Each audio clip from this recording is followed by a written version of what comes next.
All right, hello and happy holidays from all of us here at the Big Blue Report, with featuring that guy, the two-time Super Bowl champion, former defensive captain, Giants legend, and one of the best damn food truck owners in the business today, Jonathan There. Casillas, Woo! as well as the Professor Ryan Darlington. I'm Randy Zellea from Back Sports Page. And guys, well, let's put it this way. The good news is JC did not have to fire his agent to make the show today or have to renegotiate to get on the show. Ryan might have had to fire his agent. Yeah, I did, but that's all right. He wasn't really doing much for me anyway. It's okay. And my agent, my driver, my chef, and pretty much the person who handles everything is still me. So I didn't have any fights with anybody to get on the show today. So guys, if you're a Giants fan and you're hearing that Tommy DeVito is having disputes about showing up to a pizza parlor, that's probably the best news that we got going on right now, because it's been a tough couple weeks. We've got a win against the Packers, struggled against the Saints, and we are using that one phrase we don't like to say, playing out the string, and against the a very angry Philadelphia Eagle team and a very hot Rams team. So, JC, let's go backwards a little bit. Let's start with the Packers game. You and I were there. Man, I got to tell you, you felt like you were in a mafia movie with the amount of excited Italians there were over at the at MetLife Stadium. What was your takeaway of the Green Bay game? Well, first off, the defense came ready to play. Yeah, they did.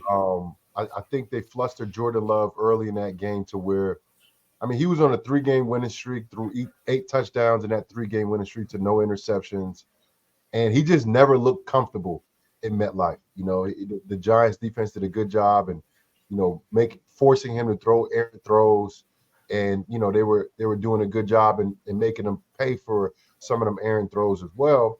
And then offensively, they got it done. They were able to run the football, and it's so funny because the stats in the first half, the Giants, were doing really well on the ground, and Saquon Barkley had like 15 yards, of that total when you couple in Tommy DeVito's runs, and then you had the Wan'Dale Robinson run. So the Giants did a good job, I think, in mixing it up, and then also sticking to the run. So in the second half, Saquon actually broke a couple, which I think is always the philosophy. No matter if the run game's working, if it's not working, always stick to it with 26, because eventually he's going to break one. And if he doesn't, so be it. But my money is always on 26 to break. If you keep getting, no matter what, keep giving him the ball, he's going to do something special. And the Giants figured out a way to do that against a team that was on a 3-game winning streak and a team that was rolling, fighting for that playoff contention.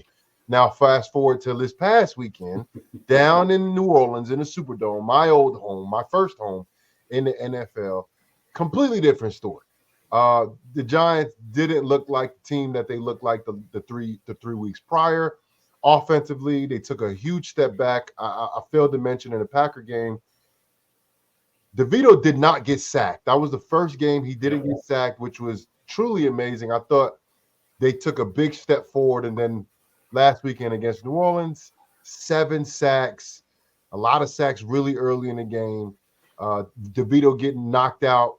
I think it was more of a late slide than a controversial hit. But yeah, the Giants just couldn't get anything going. They couldn't convert on third downs. Defensively, they did. I think defensively in the first half, they definitely held up. It was only 7-6 in the first half, but they didn't create the turnovers like they normally did. They didn't get the pressure, or I say normally, like in the last 3 or 4 weeks, like they have been doing. Derek Carr had a clean pocket for most of the night. They only really touched him twice. 1 sack from a brilliant blitz by Peacock. And then another quarterback hit, and that was it. And guys, that is a recipe to lose, no matter how good your offense or how bad your offense is. And since the Giants have been struggling offensively the entire year, the defense can't allow them to have a regular game. They literally have to dominate every single game they play in, create at least 2 turnovers, maybe even 3 to 4 turnovers, depending on what the offense is doing. And the Giants, in that span of those 3 wins, I think they were like plus 13 or 14, some insane number like that. And that is the recipe for the Giants to win, because offensively, they just are not going to put together enough momentum and put out the output that can beat any team that scores basically 20 points. I think it's a situation where it seems to be the case that as soon as the Giants think that they're good, they get their asses handed to them. Right? Just getting that confidence to say, hey, we've held up in the last 3 weeks. We've got 3 games. We've rattled off 3 games in a row. And it's not like they were playing Super Bowl contending teams, but it's still 3 wins. And it's momentum, right? And it's definitely positive juju in the locker room. And then, of course, it's a humbling league, as Dable has said multiple times. You get smacked around a little bit, and now we're back to earth. Now we're back to the offense that we have seen for most of the year. JC, you made a great point about the philosophy of just hand Saquon the rock and whether it's working or not, make defenses pay attention to him. And I'm going to do it. I will go back. I'm going to reverse my position from 4 weeks ago when I was in California saying, if you're Saquon Barkley, why do you even play the rest of the year? I've now switched my focus to the thought that we may actually need to consider extending him for maybe another 2 or 3 years after this. Yeah, and also want to throw with that too, the defense this past weekend for the first time in a while looked really tired early in the game. That, Kayvon Thibodeau didn't look like he had the same first hot step that he's had over the last couple of weeks during the winning streak. It just seemed like it was taking a little while to get going, and it never really got going. Yep. And that's hard, and it's really hard. And if you're a Giant fan, look, I asked a question in the locker room after the game against Green Bay. Is this thing with Tommy DeVito something that the fans needed, not only to stay invested in the team, but to rally behind? Because JC, I said this to you, and I said this to quite a few writers. I never felt that the Giants fan base has embraced Daniel Jones the way they've embraced Tommy DeVito. Now, I know that's not fair because, the backup always seems to get more praise when he's playing well. But I don't really feel that the fan base has embraced Daniel Jones the way they've embraced Tommy DeVito. They're cheering for their quarterback. They're getting behind him. They're doing hand gestures. It's like a little bit of a cult following. I feel like I'm making too many references between mafias and cults and all this other stuff. But we are from New Jersey. But at the same time, it's still. I honestly felt it's a major different feel with him. And I'm in the locker room and they're like DeVito to the podium, and the whole team is they're doing this thing. They go DeVito to the podium. Let's just like they do to Eli to the podium. They go DeVito to the podium, and they're all doing the hand gestures in the locker room. Like, they don't really react when Daniel's going to the podium. It's a different feel. Well, look, the fan base is different from the team, and I think for the general public, right? They have a very short-term memory, and it's more of what have you done for me lately. And the latest Daniel Jones play for the New York Football Giants hasn't really been that good. I'm talking about this 2023 season when he played, and he was kind of in and out of the lineup given his injuries. But whenever he was playing and actually throwing the football, he didn't look like the 2022 Daniel Jones that led the Giants to the playoffs in a playoff win, their first playoff win in over 10 years. And the Giants, the Giants faithful, Giants nation, I think they were all supportive of Daniel Jones. And when they signed him for that contract, there was a lot of people torn in terms of how much money he got. But I think generally the consensus was Daniel Jones is a pretty good quarterback now. That was going into this 2023 year season. And then all of a sudden the Giants, the high expectations was, stubbed a foot first game Sunday Night Football against the Dallas Cowboys 40-0 at MetLife, and that kind of left a bad taste in people's mouth. You know what I'm saying? Like that first week, and then the struggle in the first half of the season. You throw that San Fran game in there, and you could throw a lot of different games in there, both Dallas games, and the fans, they're not so forgiving either. When you're not winning, they're not forgiving at all, right? Tommy DeVito comes in. His first game is against Dallas. The Giants actually put up a little bit more of a respectable effort in the second time around, which is still crazy because they still got blown out. But then he wins 3 in a row. So now the quarterbacks that were playing for the Giants before, Tyrod and also Daniel Jones, it looks like they couldn't figure out how to win. Then all of a sudden, a Jersey boy from Don Bosco comes and figures it all out and gets them 3 wins in a row, right? Hey. Team in the Packers who were surging, and they beat them pretty convincingly with dominant performances from their defense week in and week out. And I think that's been a luxury and a benefit to Tommy DeVito starting, that the defense is figuring out how to shut teams down and how to take the ball away, how to get the quarterback down, because in the first half of the season, that really wasn't a thing. They started, taking the ball away versus Miami, but they also gave up about 750 yards against Miami.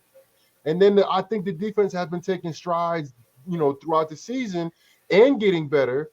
But this is last game. It's not a terrible defensive performance, but because they weren't playing at the dominant level that they have been playing at, which is the offense has been benefiting from short field position, fluster quarterback play, time of possession, so many different things that the offense, was able to take advantage of. And with a defensive, I'm going to say an average performance or a little below average performance, and them not helping the offense out, you can't expect the offense to win games for you because they haven't done it all year, maybe 1 or 2 times. I mean, it's only 5 wins on a season, guys, right? And if the defense don't put forth a dominant performance, as we've seen the last 3 out of the 4 weeks, the Giants really don't have a chance to win any of these games, guys. And I'm just being honest, from quarterback play, and I love Tommy DeVito, I really do. I think he's brought in moxie. I think he's brought in a swag, and players just want to see people win. And he's a lot more gregarious. Is that a real word? Yeah, it is. Absolutely. Demonstrative. Then Daniel Jones. Daniel Jones is damn SAT words. He's more Eli Manning. Like before Eli Manning got into the commercials and people started really understanding that he's actually a funny guy. He's real, like blue collar, go to work. Yeah, I'm just here to, do my thing, and I'm gonna take what the defense give me, stuff like that. And Tommy DeVito's, he got his signature deal, his agent with the whole green Hall of Fame, I love the agent. Suit on, and he's a thing where between both teams that play at MetLife, there's been not a lot of things to cheer about this year. Tommy DeVito has been a guy to cheer about. In his play, he looks courageous. He looks like he don't give a damn, and that's something as a pure adrenaline junkie, as a pure action junkie, a drama junkie. Like that's something that's appealing to all people, and rightfully so. He's won some games. The Giants haven't won too many games this year. He's been responsible for a couple of wins, and he looked pretty good while he was doing it too. He's given the fans something to cheer for and something to get behind. And like you said, it's a local kid, went to Don Bosco, grew up in Livingston, for God's sake. I mean, he definitely gives something. It's something for the fans to rally behind, and we haven't had a lot of that, right? But beyond that, I mean, I think one of the reasons why, it's not just that we were playing subpar teams. I'm sorry to say it, but I mean, the kid can play. Right. I mean, I think it was Saquon that said, listen, it's great that he's got this moxie behind him. It's great that he's got all of this new energy. But he's here right now because he can play. Right. He can make some throws. He can do what he needs to do. He's still a developmental talent for sure. But I think the funny part about this, and Randy, you and I have talked about this in the past, like in my professional career, for example, if I'm speaking to an executive, I normally am okay doing that because, and I say to myself all the time, I'm too stupid to know that I should be intimidated by that, right? And I think that might be a situation where Tommy DeVito is so just wrapped up in having fun, so wrapped up in being in the moment that maybe he doesn't feel the weight of the situation. And maybe that's why he's able to just go out and be a gunslinger and ball out and do the things that he needs to do to help the Giants win a game. I've been saying that he's not, I don't know if aware enough. He's not smart enough to know he's supposed to be a little nervous in some of these games. And he's having fun. He's having fun. And I think JC and Ryan, look at his face when he's playing and when he's on the sidelines and he's in the locker room. He's constantly smiling. Yeah. Even with it, even like because he knows he's on borrowed time right now. Yeah. He knows this is not a long-term situation for him. He reminds me of Brett Favre a little bit. Like he just loves playing the game. He's having fun playing the game. You know? Yeah, I'll go with that.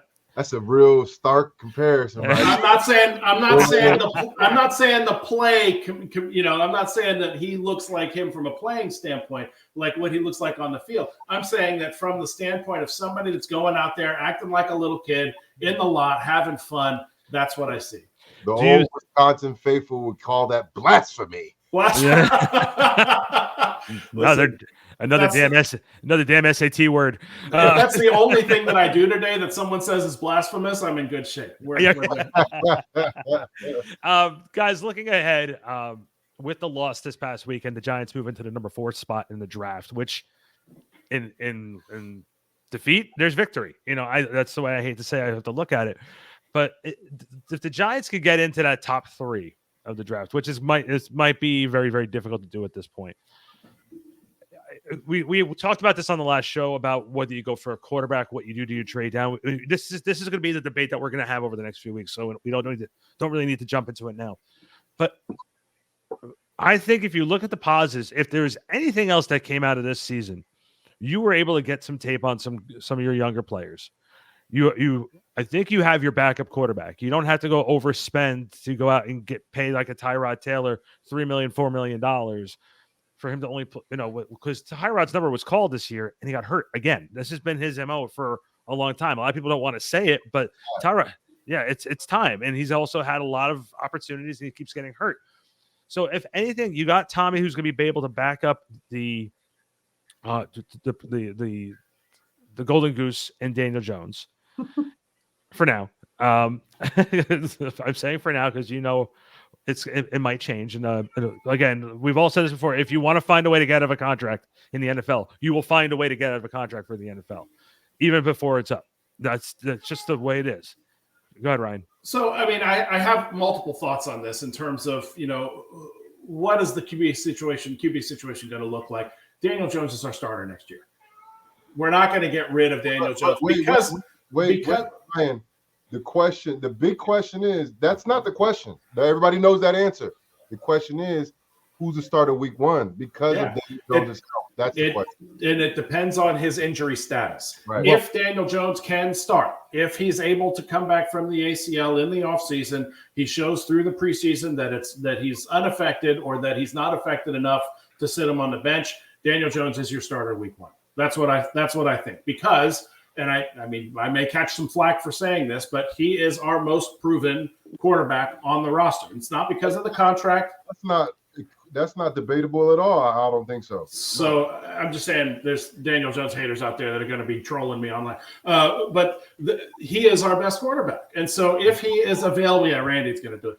If he is available week 1, he is our starter. If he's not, I still think in the offseason, and this may be controversial as well, I still think we draft high. I still think we draft a quarterback high and either let that person fight out the number 2 spot with Tommy DeVito, right? Or Tommy starts either way, the kid is holding the clipboard that first year. Either Tommy DeVito starts until Daniel Jones is healthy enough to play, or Daniel Jones plays and he's our guy. And Tommy and this other kid kind of hash it out. It's competition any way you slice it, and there is going to be an odd man out at that point. It's very likely to be Tommy DeVito, but the new guy coming in, I don't like the idea of a rookie starting week 1, especially if we have somebody that we know can win games for us in Tommy DeVito. Go ahead.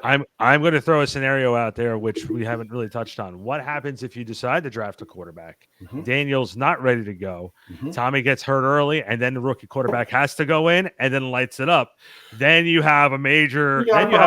As they say in the Jewish language, a major kreplach, my friend. I don't think that's a bad deal for happening. I don't think that's a bad thing if that actually happens. I think that's actually best case scenario because you only have Daniel Jones for one more year locked in 2024. That's like you have to play Daniel Jones next year. When I say play, meaning you're paying him, so he better be playing, right? But that scenario, meaning you draft a quarterback high and he starts to play well, that means you knock the draft out of the park. Yeah, right. Because when people pick quarterbacks in the first round, it doesn't really matter what else they did in the draft, guys. It matters if that quarterback panned out. Like, that's what really matters. We'll see what happens with Bryce Young in a few years, but as of right now, the Panthers are not looking good for your draft. No. They look like they missed out on a guy that went to Houston that's actually balling, throwing the ball to other rookies. But it matters about what else you have on the team as well. But we can keep talking about that. But let's stick to the specific point of having a quarterback in the draft that has success. It's a win-win because at the end of the day, yes, the Giants are on the hook for paying Daniel Jones next year. But if you have a rookie quarterback, that means you have a quarterback for the future, for the next 5 to 10 years. This is 5 years if he gets hurt and you're done. 10 years is, okay, we got a guy that's going to play some good football for us and win some games and take us to the playoffs and possibly win a Super Bowl. Like, that's the standard in New York. New York has 4 Super Bowls in the history. That's the standard, guys. And if Daniel Jones, Tommy DeVito are not the guys that can take you to the promised land, you have to get somebody else in there. Yep. You got a guy who you draft this year, this coming draft, all of a sudden he's winning games next year, probably going to open up in Dallas. If he can beat Dallas, if he can do things to show that, man, look, the last 2 years or the last 5 or 6 years since Daniel Jones has been running the show, he never really looked like this. Because Daniel Jones looked good 1 year, which was last year. Every other year was average or below average at best. Every single year. Last year, he stepped it up big time. Was really efficient with throwing the football, really efficient with running the football, took care of the football, led the league in quarterback turnover ratio, right? Took the Giants to the playoffs, won a playoff game, struggled this year, struggled with injuries this year. Now, all of that being said, upstairs, Shane and Dayball, they weren't convinced of signing him right when they got here and extended him on a 6-year deal, remember? It was basically like, you got to show me. You got to prove it to me that you deserve a long-term deal with us. And he did. He balled out last year, right? But now recency bias has to be up there because he's not as young as he once was. He's not as young when you first got here. He's had some injuries since when I'm talking about Shane and Dayball. He's had some injuries as well. But now you have a young kid in Tommy DeVito who showed that he can actually win games in the NFL. So I don't think they're so locked in on getting a quarterback in the draft because they may not love none of these guys. And I swear if they draft somebody that they don't love, listen, the only thing that they need to do is draft the guy that I love. That's what they need to that's what they need to do. As long as we don't make it all about Ryan, we're okay. Or Giants fans for sure. If they draft a quarterback that Giants fans don't want, you'll see what happens with Daniel Jones when he got for sure. Right? Listen, booed and they said you should have got Dwayne Haskins, and I hate talking about that kid because he passed but he wasn't good when he was alive. I'm sorry, he wasn't good when he was playing.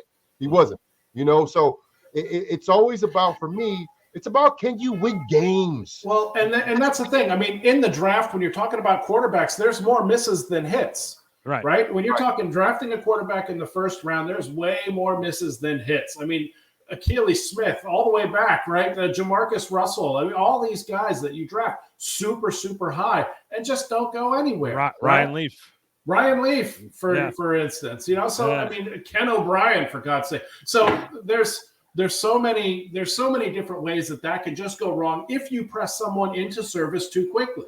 Right. So in this situation, we do something that we haven't done in a very, very long time, if ever.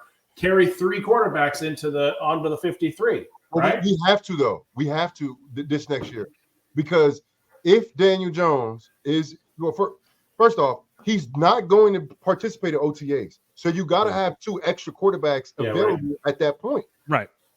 So during this offseason, there's going to be Tommy DeVito, and there's going to be another quarterback, if not another quarterback. Yeah, I think there should be 4 or 5. It's probably going to be Matt Barkley since he's familiar with the system. He's in the locker room, so the Giants already have 2 healthy quarterbacks on the roster, and I'm talking about for 2023, right?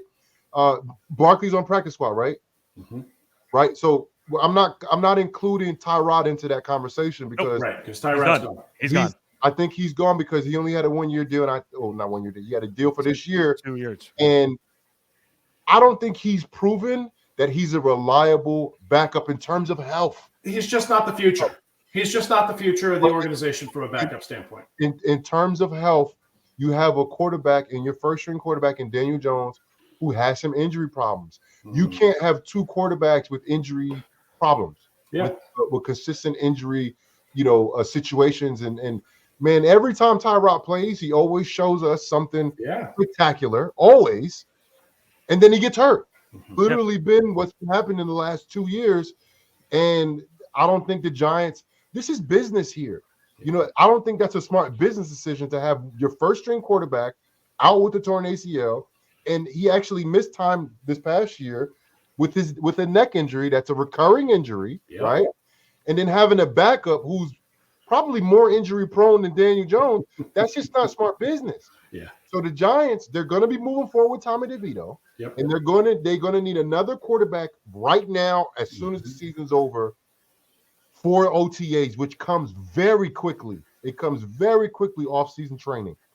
So the Giants, they're going to have Daniel Jones on injured reserve going into next year, but he's going to be on the roster, but he's injured. So you got to have at least two healthy quarterbacks. Tommy DeVito's one, Barkley might be another, and they may even add another. It might even be three quarterbacks excluding Daniel Jones. Three quarterbacks excluding Daniel Jones during the offseason. And then when it gets closer to training camp, if Daniel Jones is healthy, you might be able to release one of those guys. But if Daniel Jones is not healthy and he starts the year on IR or PUP or whatever, well, they would have to activate him and put him on IR. And he misses the first 4 weeks, the Giants may carry three quarterbacks, excluding Daniel Jones. And I'll throw this out there too, from a business perspective. When you have a new regime and then you have this type of situation that you have with Daniel Jones, they're going to want to get their guy. They're going to want to have their quarterback in there. Yes, they paid Daniel Jones. Is it buyer's remorse? Maybe right now. But I think at that time, in that situation, when you win a playoff game, you got to pay your quarterback. And Joe Shane was very, very, very smart on how he took this contract and said, you know what? We're still not 100% sold on you. So we're giving you a 2-year deal with a 2-year option. So after those first 2 years, if we like what we see, we'll extend the deal. Otherwise, this is what it is right now. And now you're going into the last year of that deal. It's like last year all over again. As Daniel gets back on the field, he's going to have to prove that he's worth getting the second half of that contract. Guys, I want to throw this at you real quick, and then we're going to do trivia. We're doing a little bit a shorter show. It is the holidays. So I wanted to throw one quick thing at you, and then we're going to do trivia, and then we are out. JC, I got to ask this question. Do you remember a time being around this Giants organization where you look at this and this 17 got out of hand, this season sort of got out of hand a little bit, but the fan base is more invested, I think, right now because of the Tommy DeVito effect. Do you think that from a public relations standpoint, the Giants won't want to get rid of Tommy because of the interest it drew to the team?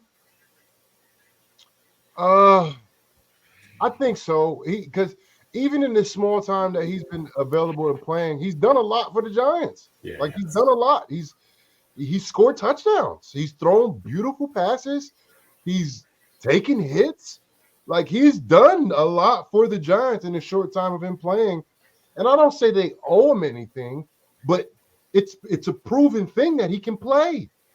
So it's not about them owing him anything. It's that the kid, he's spectacular to watch. He's fun to watch. And he elevates the players around him. Wandale makes some amazing catches. Hodgins made amazing catches. And I have a feeling it's because of the Tommy DeVito effect. Sorry, go ahead. I know guys are saying that he's making a case for him to be a backup in the NFL. I'm like, stop shortchanging my boy, man. You know what I'm saying? Bro, I was undrafted. If somebody would have told me, oh, yeah, you'll be a good backup in the league, I would have been like this with the other finger. I can't right. You know what I'm saying? You would have went like this. Right. Oh, if somebody would have told me my rookie year, even though I was undrafted, oh, yeah, you're just, you'll be a good career backup, bro. What? I'm trying to start, bro. I'm trying to play forever. I'm trying to play 10 years. And I would say don't shortchange him because he has the intangibles to make it. to make it in the NFL and play for however many years. I think he's a smart kid. It looked like he's improved drastically. Sure. When we first saw him against whatever was the Jets game, when he first came in the game this season, he's drastically improved. He actually throws a good ball. He has balls, like he has courage, and he's the new age quarterback of the RPO system, right? He can run the RPO, I think, flawlessly. I'm not comparing him to Daniel Jones in any type of way, but this year he played with poise. He played with discipline. He looked like he improved every week, and he wasn't scared to go deep. And I've been told this, and I don't know if it was you, Randy, or who it was, but somebody said this to me, and I think it has some truth to it. They said Daniel Jones has been coached out of throwing the deep ball, not by this regime, not by this regime, but by prior regimes. He's been coached out of it. And that's hard when you get coached something and then go back on it. Right. You made the switch and you're like so cautious or whatever, you're not trying to do a certain thing, then all of a sudden you get asked to do it. It's like going against your better judgment because that's what you learn. Yeah. So that's not good. Tommy DeVito, he's a blank slate, dude. He's a blank slate. And he's throwing that ball downfield. You know why? Yeah. Because he just came from college. College means you need to score a lot of points to be relevant. And he did. Have big plays, right? And he has one of the best deep young threats in the league in Jalen Hyatt. And he's exploiting that. Now he gets Waller back. And you got the Eagles the last 2 out of 3 weeks. But you know what? I don't think Tommy DeVito cares. No, he doesn't. I don't think he understands that the Giants can't beat the Eagles. I'm not speaking subjectively, fellas. Yeah. It's an objective conversation that I'm having. The Giants cannot beat the Eagles. Just look at the history. I know, seriously. That's in the vet specific, or sorry, in the link. Yeah. Tommy DeVito doesn't care. Yeah. He doesn't care. He's like, oh, yeah, I've made that drive plenty of times down to Philly. That's right. You know what I'm saying? he doesn't care. And that's something I think it's inspiring. It's something that you can, surround yourself around, that guys can, get motivated around. And look, the Giants on paper against the Eagles, nobody really matches up that well against the Eagles in general. Right. The reason why the Eagles have been losing games that they've been losing because they've been turning the ball over. They haven't been running the ball efficiently like they have in the past. Jalen Hurts, who has not made a lot of mistakes. Let's talk about last year. He didn't make a lot of mistakes in 2022. This year, he's made a lot. He's number one in the league in turning the ball over Josh Allen, over Dak Prescott, and over Trevor Lawrence. Like all guys that are kind of happy with turning the ball over. He leads the league in total turnovers. I think he has 11 or 12 interceptions and 5 lost fumbles. Like that's so not Jalen Hurts. Yeah. Why do you think they're struggling? They're skates in the armor. Yeah. Bro, they're -6 in turnover takeaway. It's been a turnover battle this year.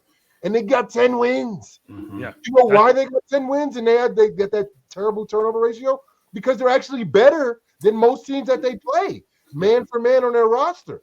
But they haven't, same team, lost their OC, lost their DC, not playing dominant football. They led Line's not as good, last year.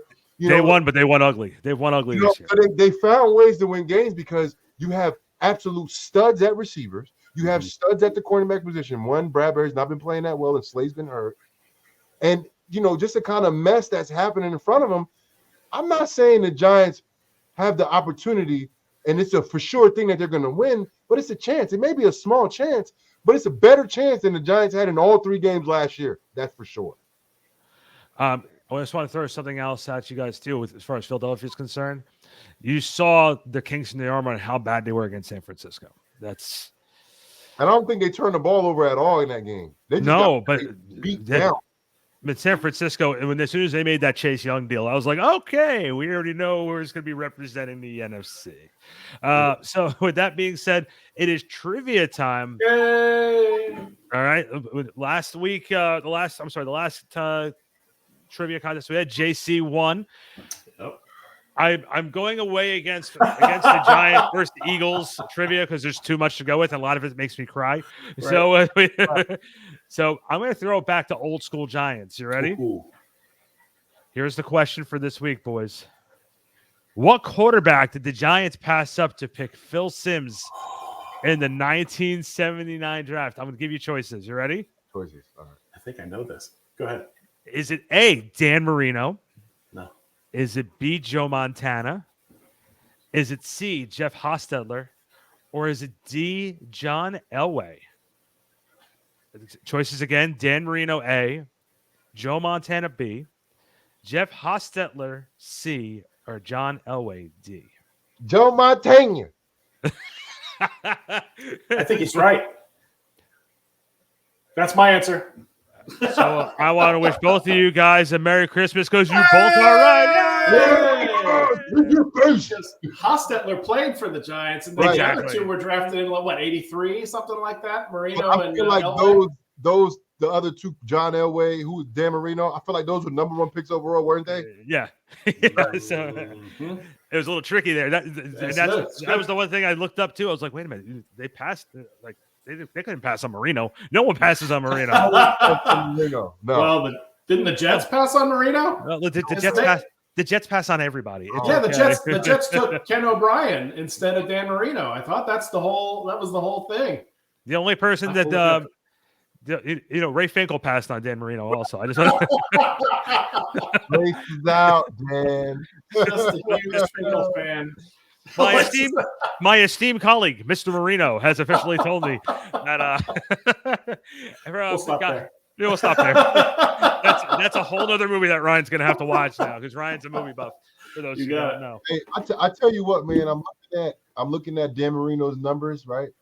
And I think if maybe not Drew Brees, because Drew Brees, he had a high completion percentage for his whole career. But these quarterbacks are getting a little bit more accurate, aren't they? Oh, yeah. They're completing a lot more because his career completion percentage is below 60%, which is right now, if a quarterback is below 60%, they're like, oh, he's not that good of a thrower.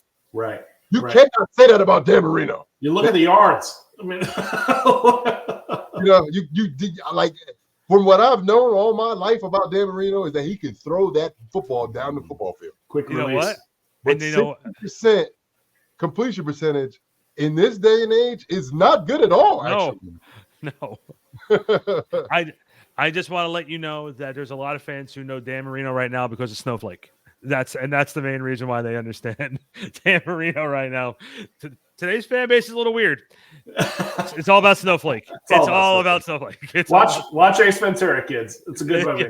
Yeah, it's a great movie. It's all about Snowflake. Don't watch it if you're a kid. That's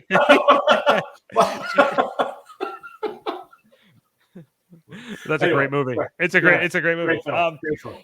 All right, guys. So that's it for it is Christmas this upcoming week. I want to wish you both a very happy holidays, very Merry Christmas. I want to thank our audience as well as the professor and the champ who's with us sporting his New Jersey Devils hat. And you know what, guys, I want to wish you guys a Merry Christmas, and we have Giants football on Christmas. Yep. Christmas Day. Let's hope for something under the tree. Covering the game. So. Okay. So what you're saying is there's already a little coal in your stocking, is what you're saying. Well, listen, it's time for a Christmas miracle. Let's just say it's Christmas miracle. All I know, after I'm done with the game, I'm gonna have a little Christmas tree to celebrate. There you go.